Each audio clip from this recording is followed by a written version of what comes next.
El tenedor podrá ejercitar las acciones derivadas del título o valor en proceso distinto al ejecutivo, observando la ley procesal. ¿Tenedor? ¿Crees que este tenedor significa lo mismo en el ámbito del derecho?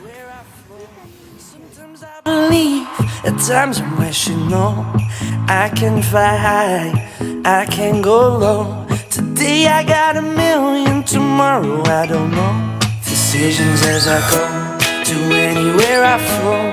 Sometimes I believe, at times I'm wishing, no, I can. ¡Paren! Claramente necesitamos las técnicas de interpretación legal para esto. ¿Qué son las técnicas de interpretación legal? ¿Y eso cómo se come?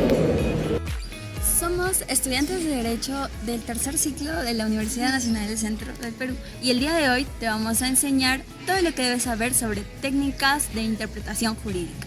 No te pierdas este video y recuerda que el derecho es como un buen plato que necesita tiempo para digerirse, pero prometo que este video no caerá pesado.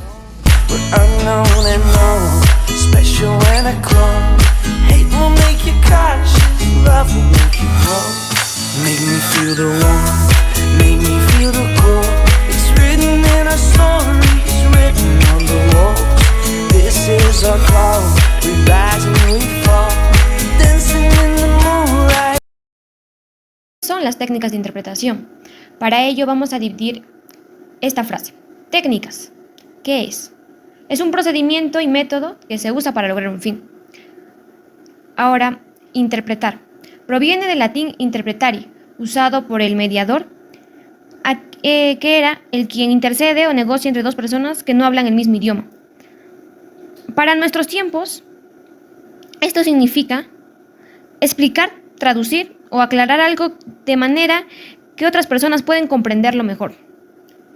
Entonces, ¿qué serían las técnicas interpretativas? Son métodos y habilidades utilizados para traducir, aclarar algo que no se esté entendiendo. Como segundo punto, ¿cuál es su importancia? Clasifica el significado, ayuda a definir el significado de las palabras, frases, normas o leyes. Identifica el propósito de una norma. Facilita la adaptación de normas a las situaciones cambiantes considerando factores como el desarrollo social o legal. Control de la interpretación permite evaluar la razonabilidad y la coherencia de una interpretación. Ahora bien, nos cuestionaremos. Como tercer punto tenemos a las características. Primero, es considerado objetivo, ya que busca el significado verdadero. Segundo, es racional, ya que tiene una lógica que conecta las palabras de la norma, su contexto y principio. Tercero, tiene coherencia, ya que es consistente con el resto del sistema legal y no tiene que tener contradicciones.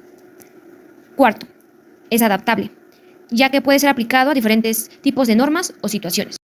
Clasificación de las técnicas interpretativas, en la cual al primero tenemos a la interpretación declarativa o literal, la cual es un modo de entender el significado de una norma o un texto legal, basándonos en el sentido más inmediato y común de las palabras que lo componen.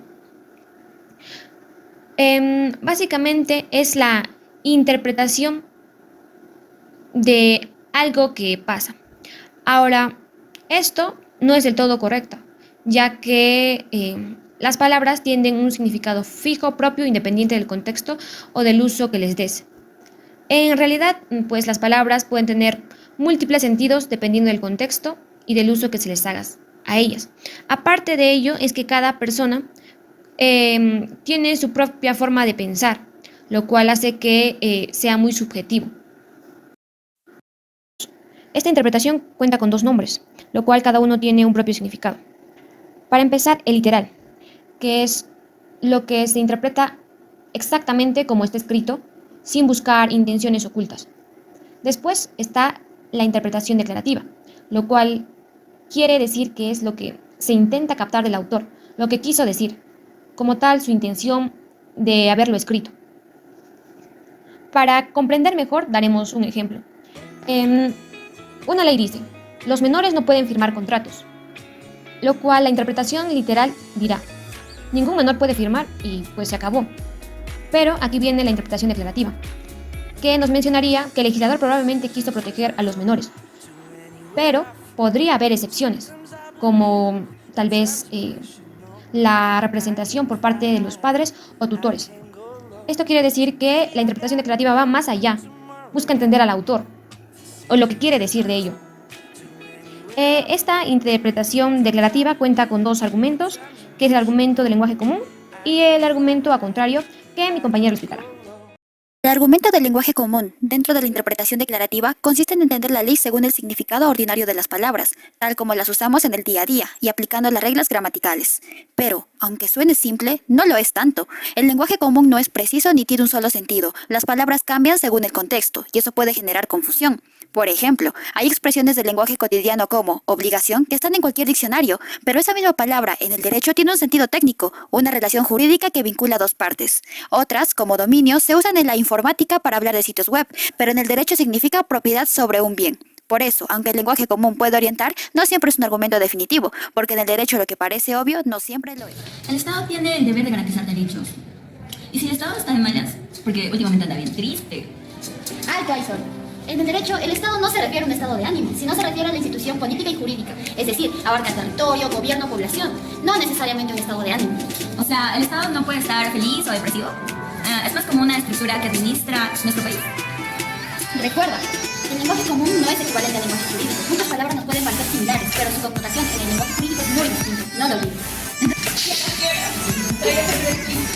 Saraí, ¿ha perdido el juicio? ¿Cómo puede pasar eso? El argumento contrario parte de una idea clave. Si la ley dice que algo se aplica en una situación específica, entonces no se aplica en las demás. Es como decir, solo si F, entonces G. Si no se da F, no hay G. Este argumento se basa en que hay una correspondencia exacta entre lo que el legislador quiso decir y lo que realmente escribió. Pero ojo, tiene dos caras. Como argumento interpretativo, puede revelar una laguna legal, porque se toma la norma en su sentido estrictamente literal. Y como argumento productivo, va más allá del texto y ayuda a crear normas implícitas, actuando como una técnica de integración al derecho. Así, el a contrario no solo interpreta, también complementa, porque en derecho lo que no se dice también puede significar algo. Solo personal autorizado. ¿Cómo dice eso? Creo que pasa nada más. Error. Eso es un argumento contrario. Si dice que solo personal autorizado puede ingresar, nadie más puede hacerlo. Si solo A puede ingresar o tiene permitido hacer algo, B no lo puede realizar. Eso es interpretar a contrario. No lo olvides. La interpretación correctora se da cuando al texto legal no se le atribuye su sentido literal inmediato, sino uno distinto, para evitar consecuencias irracionales o injustas. Como explica Aulis Ardio, el intérprete no es un mero lector del texto, sino un coparticipante en la construcción del significado jurídico. Esta técnica puede ser restrictiva si se reduce el alcance literal o extensiva si lo amplía conforme a los fines del sistema normativo. El argumento ad absurdum o de reducción al absurdo consiste en rechazar una interpretación normativa cuando sus consecuencias serían irracionales, contradictorias o incompatibles con los principios fundamentales del sistema jurídico. Se parte de que el legislador es razonable y por lo tanto no crearía una norma absurda, impidiendo aceptar significados que generen incoherencias o inutilidad normativa. No obstante, su eficacia es limitada, ya que lo que se considera absurdo varía según el contexto histórico y cultural. Un claro ejemplo de ello lo encontramos en el numeral 9 del artículo 44 del Código Civil peruano, y para esto nos vamos a imaginar una persona en estado de coma que está en ausencia total de conciencia y también de voluntad. Esta norma considera que la persona cuenta con capacidad restringida en la medida en que no tenga un apoyo, pero si en cambio contare previamente con uno, entonces no es considerada persona con capacidad restringida, sino con plena capacidad. Este razonamiento es un desacierto, confunde el ámbito de la capacidad con el ámbito de la representación. Así la capacidad o falta de esta no depende de si tiene uno un apoyo o representante, sino que una persona cuenta con un apoyo o representante legal justamente porque carece de plena capacidad. En tal medida, un acto jurídico celebrado por el representante de una persona incapaz o persona con capacidad restringida es válido, pero porque el representante cuenta con capacidad de ejercicio y no porque la persona en estado de coma sea considerada capaz por contar con un apoyo. En segundo lugar, nombrar un apoyo para una persona en estado de coma carece de sentido jurídico, ya que ésta asiste a decisiones y no la sustituye completamente. Lo que correspondería sería un representante. Aceptar esta norma lleva a una contradicción absurda, pues se pretende aplicar un mecanismo de asistencia donde no existe sujeto activo alguno que pueda decir. El argumento lógico, teleológico o basado en la intención del legislador. Este argumento apela a la ratio legis, es decir, a la voluntad, intención y objetivos que motivaron la creación de la norma. La interpretación literal no debe imponerse cuando contradice la finalidad perseguida por el legislador. Se parte de la premisa de que la ley debe reflejar la intención racional del legislador, y cuando el significado literal resulta contrario a dicha intención, se justifica la corrección interpretativa. Ahora imagina que una ley dice prohibido el ingreso de vehículos al parque. Si nosotros la tomamos de forma literal y la interpretamos de esta manera, podríamos decir que incluso un vehículo de ambulancia no puede entrar. Pero obviamente la ley no quiere que se pierda una vida, ¿no? A causa de esto. Entonces, tendríamos que ver la manera de interpretarlo bien. Entonces, podríamos decir que los vehículos de ambulancia sí pueden entrar a este lugar. Y por último, el argumento naturalista o basado en la realidad cambiante. Este argumento dice que las leyes fueron hechas en un momento y contexto específicos y a veces la realidad cambia. Por eso, el significado literal de la ley puede quedar desactualizado y hay que adaptarlo a las nuevas circunstancias. A continuación, un ejemplo. Hace muchos años salió una ley que prohibía la publicidad no solicitada ser enviada a los correos postales. Hoy en día, esta publicidad no solicitada se envía a los correos electrónicos y aunque la ley literalmente no dice correos electrónicos, se interpreta que también es una forma de spam a la que se envían, ¿no? Entonces, podríamos decir que es una nueva forma moderna de hacer publicidad, por lo cual también está prohibida. ¿Alguna vez alguna película te hizo cambiar la forma en cómo ves el mundo? Esa es la magia del cine. Entonces, ¿qué tienen en común las normas y las películas? Ambas ya están escritas, pero debemos interpretarlas. El legislador, al igual que el director de la película, tiene una intención y un mensaje que transmitir. Es por ello que los jueces y críticos buscan los medios para poder transmitir e interpretar dichos mensajes. Cuando hablamos de interpretación jurídica, un concepto clave es la intención del legislador. ¿Qué quiso decir realmente quien redactó la norma? Aquí entra la figura del legislador historiador, que intenta reconstruir este contexto. ¿Qué problemas sociales motivaron la norma? ¿Qué debates se dieron? ¿Y cuál era el objetivo buscado? Por otro lado, también se encuentra el ratio legis, es decir, la razón o la finalidad detrás de la ley.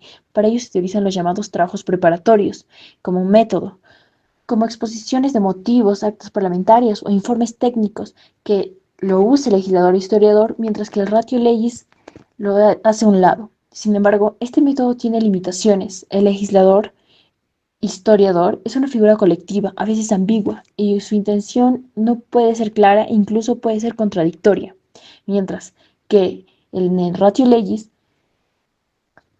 deja de lado al legislador historiador y se enfoca más en la norma, lo que puede generar múltiples interpretaciones. Desde la filosofía, el positivismo jurídico confía en interpretar conforme el texto y su intención original, mientras que el justnaturalismo o la corriente más dinámicas como la hermenéutica entienden que la ley debe adaptarse a la realidad actual. En definitiva, interpretar no es solo traducir, es también decidir cómo aplicar justicia en el presente. Peleamos afuera. Yo no te tengo miedo a nadie, señor. Porque yo estoy aquí por mi plata, señor. Ahora continuaremos con la interpretación extensiva. Esta interpretación extiende el texto prima facie, que quiere decir que se aplica una norma más allá de su campo de aplicación literal o escrito. Esta interpretación cuenta con dos argumentos que lo apoyan. La primera es el argumento a fortiori y la segunda es el argumento a simili. También cuenta con razones para extender una norma más allá de su campo de aplicación. La primera es por un sentimiento de justicia y la segunda es para evitar una laguna jurídica. Asimismo, esta interpretación se justifica recurriendo a cualquiera de estos dos argumentos, y esto se justifica apelando a la doctrina, y la doctrina afirma que el derecho debe ser completo. Aún así no existe una norma literal. Para un caso, el sistema jurídico debe encontrar una solución completando ese vacío. Ahora explicaremos el argumento a fortiori, que significa con mayor razón. Primero es necesario entender que este no es un argumento interpretativo, sino productivo, porque produce nuevo derecho. Para entenderlo mejor, tenemos la primera disposición, en donde el primer supuesto de hecho, F1, si se roba con violencia una suma de 10.000 soles, entonces tenemos la consecuencia jurídica G, se castiga con prisión.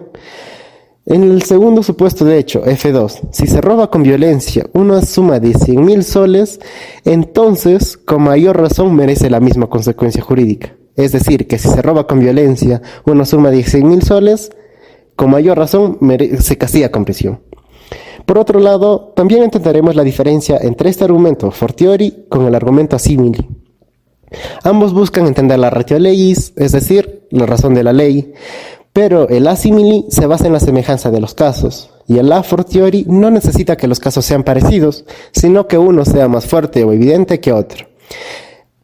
Tenemos dos variantes del argumento a fortiori, el maior minus, de mayor a menor, que se explica con esta disposición. Si está permitido exigir intereses del 20%, con mayor razón está también permitido exigir intereses del 10%.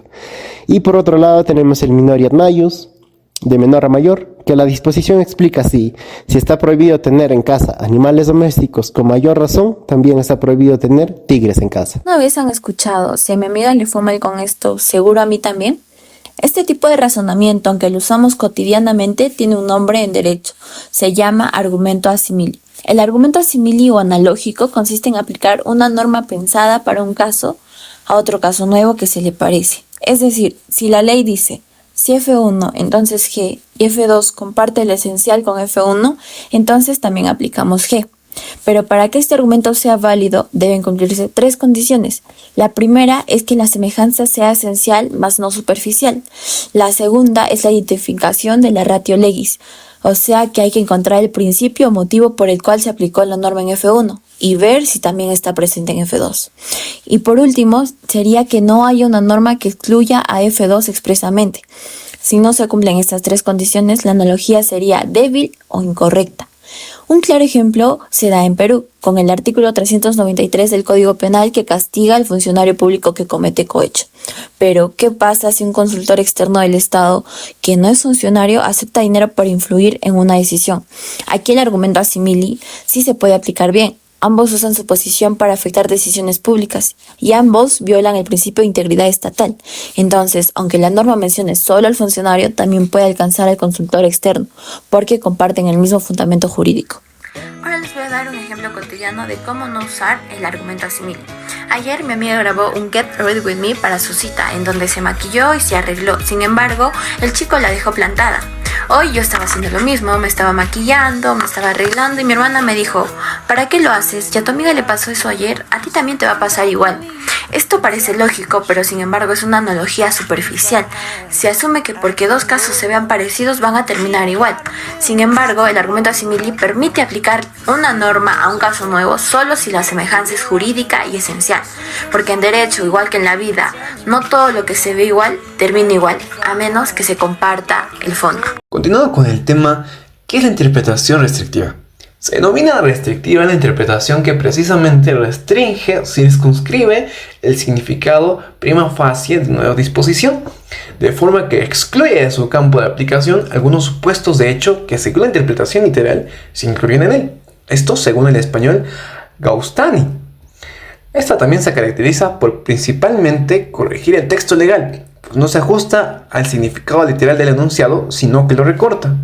Asimismo, se opone a la interpretación extensiva, que hace todo lo contrario a la restrictiva, que es ampliar el sentido de la norma.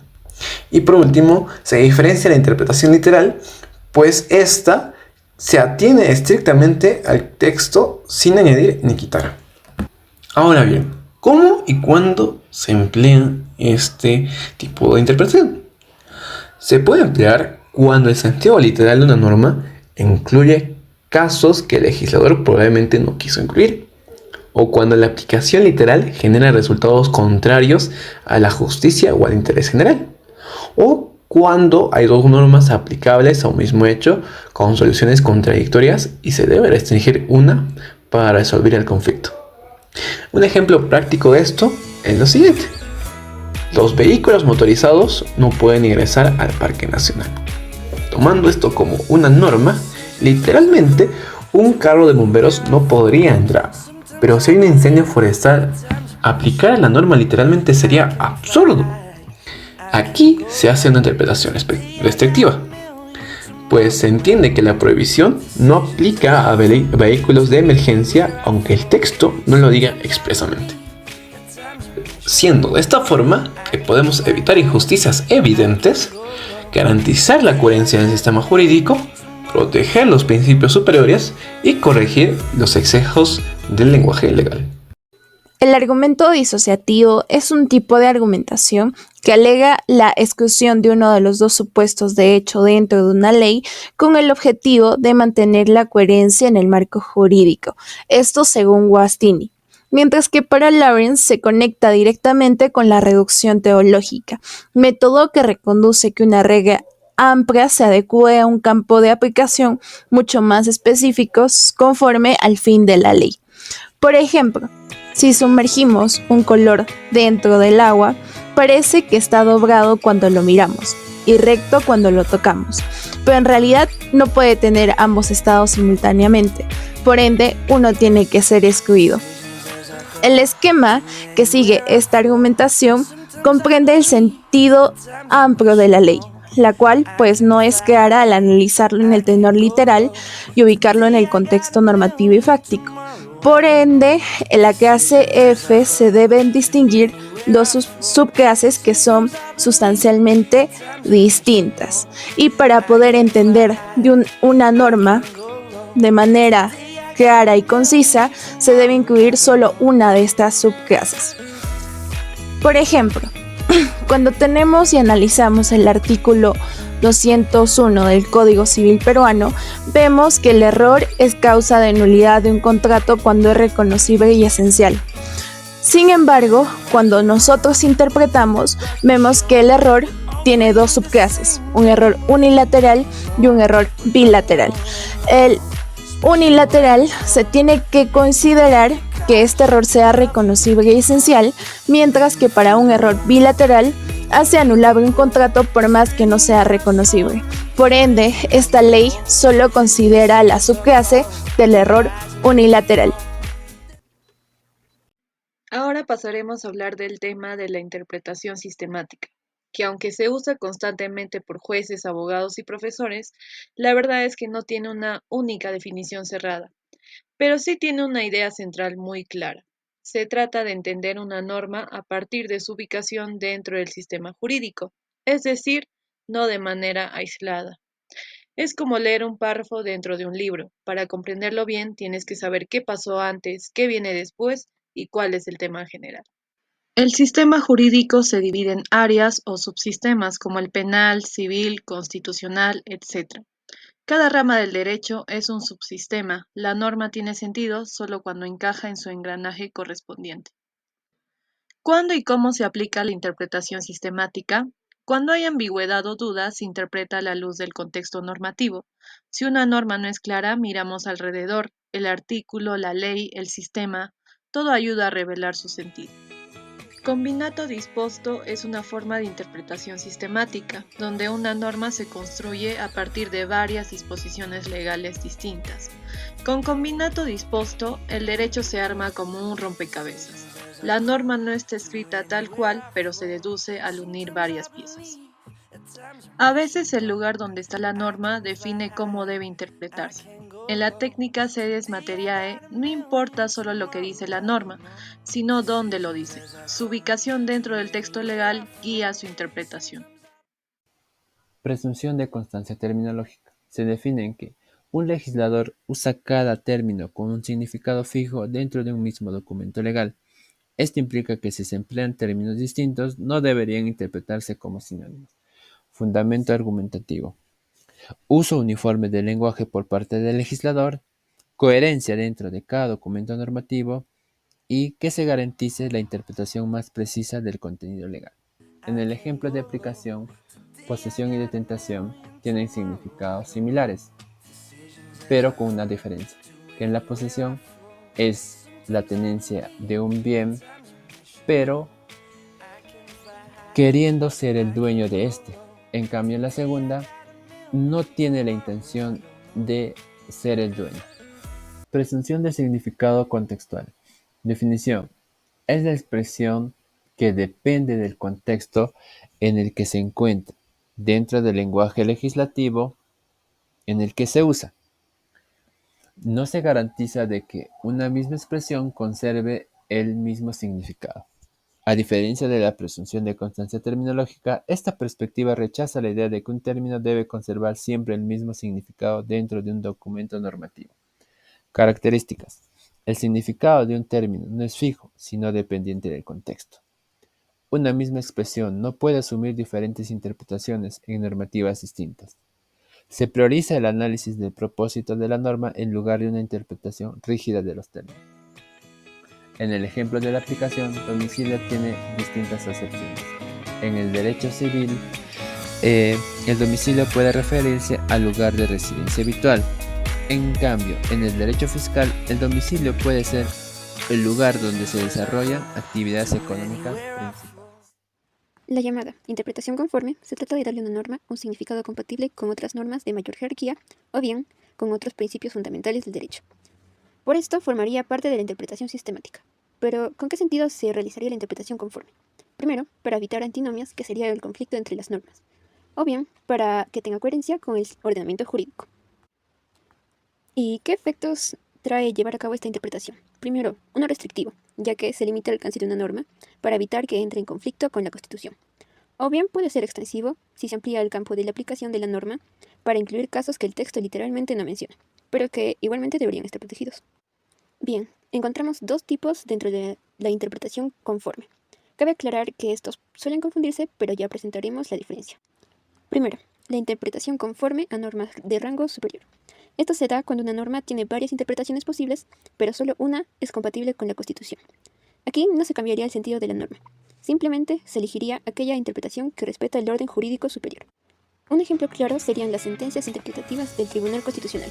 En las estimatorias, por ejemplo, declara inconstitucional una interpretación específica. En cambio, en las desestimatorias, salva la norma dándole un sentido constitucional. Y como segundo punto, la interpretación conforme por adaptación a principios generales del derecho. Este tipo sí implica adaptar el contenido de la norma, pero que sea coherente con principios fundamentales del derecho, como la igualdad, la dignidad, la no discriminación y la irretroactividad. Aquí no se trataría de jerarquía, sino de valores esenciales que sostienen el sistema jurídico. La idea es evitar que una norma, aunque formalmente válida, viole principios fundamentales. Un ejemplo claro aquí sería cuando una ley que podría interpretarse como retroactiva se adapta para que no lo sea, respetando así el principio de irretroactividad de la ley penal. ¿Alguna vez te has preguntado por qué ciertas normas jurídicas que en su momento fueron consideradas justas y necesarias, hoy nos parecen obsoletas o incluso injustas? El derecho no es una entidad estática, es un reflejo de la sociedad que lo crea y como tal evoluciona con ella. En este apartado exploraremos cómo la interpretación histórica y evolutiva del derecho nos permite comprender y adaptar las normas jurídicas al contexto social y temporal en el que se aplican. Se llama histórico el método de interpretación que se le hace a un texto normativo, ley o disposición teniendo en cuenta el contexto con el que fue creada. Es decir, se le da un significado, se le trata de entender bajo la intención con la que fue creada en ese entonces. Sin embargo, cabe recalcar que las normas no deben ser interpretadas como expresivos de la voluntad o la intención del legislador, sino como expresión y manifestación histórica de las necesidades sociales que motivaron a su creación. Para una mejor interpretación se debe tener en cuenta 3 etapas. Primero, prehistoria de la ley. Se refiere a los hechos sociales relevantes que ocurrieron antes del proceso legislativo. Segundo, surgimiento histórico de la ley. Es el proceso legislativo. Se da el análisis y la exposición de los motivos para el surgimiento de un texto legal. Desarrollo histórico. Se refiere a la trascendencia significativa que tuvo desde su entrada en vigor hasta la actualidad. De esto queda materializado en la jurisprudencia y en la doctrina. La interpretación evolutiva parte de una doctrina dinámica. Se llama evolutiva al significado nuevo que se le otorga a un texto normativo. Este método es producto de la adaptación de viejas o relativamente viejas leyes o normas a situaciones nuevas no previstas por el legislador histórico. Bien, ahora vamos a hablar de la interpretación evolutiva. La interpretación evolutiva es la que va apartándose de los precedentes, atribuyendo a un texto normativo un nuevo significado distinto al que se conoce históricamente. Esta interpretación tiende a adaptarse a viejas leyes o situaciones nuevas no previstas históricamente. Esta es entendida en relación a las circunstancias históricas, sociales y culturales donde una ley debe ser aplicada y transformada para adecuarse a la realidad actual, permitiendo que las normas mantengan su vigencia y eficacia. Asimismo, la interpretación evolutiva tiene sus orígenes en la escuela de Savigny y Puig-Thá, que sentaron las bases de esta teoría, que posteriormente fue desarrollado por Emilio Betti, quien afirmaba que la capacidad de la interpretación de la ley puede llevarse a cabo por una interpretación condicionada por las necesidades sociales que están presentes y que debían de realizarse de forma evolutiva. Esto conlleva a una teoría de adaptabilidad que llevó a una interpretación jurídica respondiendo a las exigencias de la vida social. Otra teoría es la que nos dice Santi Romano, quien niega la existencia de la interpretación evolutiva concreta de una normativa. Lo que quiere decir es que se interpreta el ordenamiento y por consecuencia la norma singular. Además, tenemos la teoría de Ángel López y Raúl Canosa, quienes manifiestan que sin una reflexión sobre los poderes de la jurisdicción, toda teorización de la interpretación es incompleta. Por esta razón, la interpretación evolutiva no puede ser argumentada por la concreta voluntad del legislador, sino que tiene un mayor fundamento al adaptarse a la naturaleza de las cosas, pues la interpretación de la ley debe cambiar cuando lo hacen las circunstancias en que la ley debe ser aplicada. Bien, ante ello, la interpretación evolutiva no es necesariamente extensiva y tampoco va a ser necesariamente restrictiva.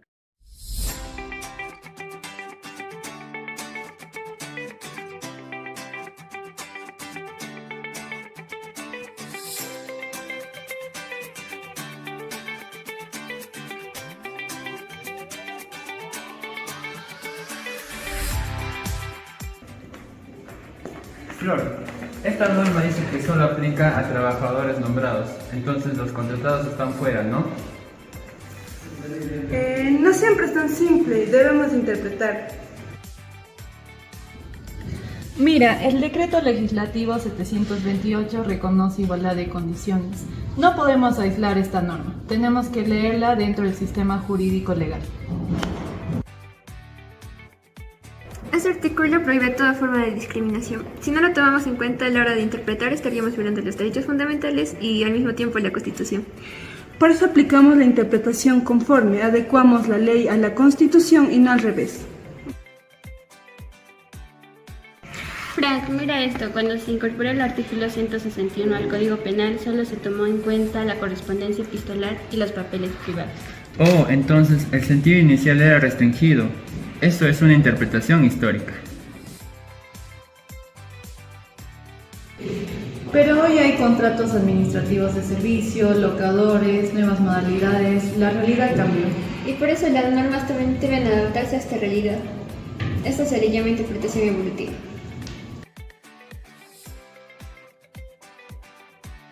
Interpretar no es cambiar la ley. Es aplicarla mejor, con justicia, con coherencia y con sentido constitucional.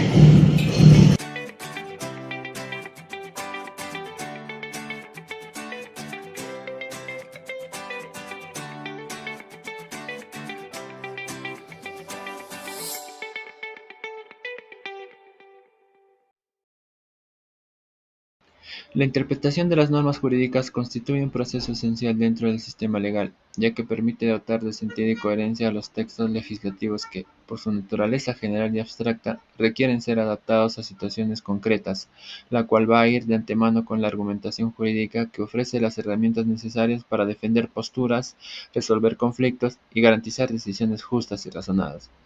A lo largo de la historia del derecho, la necesidad de interpretar las normas ha sido clave para garantizar que la ley cumpla su función de regular la convivencia social, proteger derechos y resolver conflictos de manera justa y equitativa.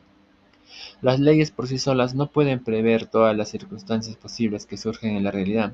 Por ello, los jueces, abogados y demás operadores jurídicos deben recurrir a la interpretación para aplicar correctamente el derecho a los casos particulares. La interpretación no se limita a un análisis literal de los textos, sino que incluye también aspectos sistemáticos, históricos, conformes y evolutivos, que fueron desarrollados por Savigny, que permitieron entender el espíritu de la norma, su propósito y su función dentro del orden jurídico. Esto ha sido especialmente importante en ámbitos como los derechos humanos, el derecho penal o el derecho constitucional, donde la interpretación ha permitido avanzar en la protección de libertades y principios fundamentales. Para terminar, un buen jurista domina principalmente lo literal, por claridad, porque el texto de la ley es el punto de partida. Antes de cualquier interpretación más compleja, El jurista debe entender con claridad lo que dice la norma, sin forzar su sentido. Lo sistemático, por coherencia, porque ninguna norma vive aislada. Las leyes forman un sistema y el jurista debe asegurarse de que su interpretación no entre en contradicción con otras normas. Lo teleológico, por finalidad, porque las normas existen para cumplir una función en la sociedad. A veces, el texto literal no basta para alcanzar la justicia o se queda corto ante situaciones nuevas. Ahí entra el criterio del jurista. Lo doctrinal, jurisprudencial, por práctica, porque el derecho no es solo teoría, se aplica en la práctica. Un buen jurista necesita apoyarse en soluciones que ya se hayan dado, para fundamentar su interpretación y prever la posible decisión de un tribunal.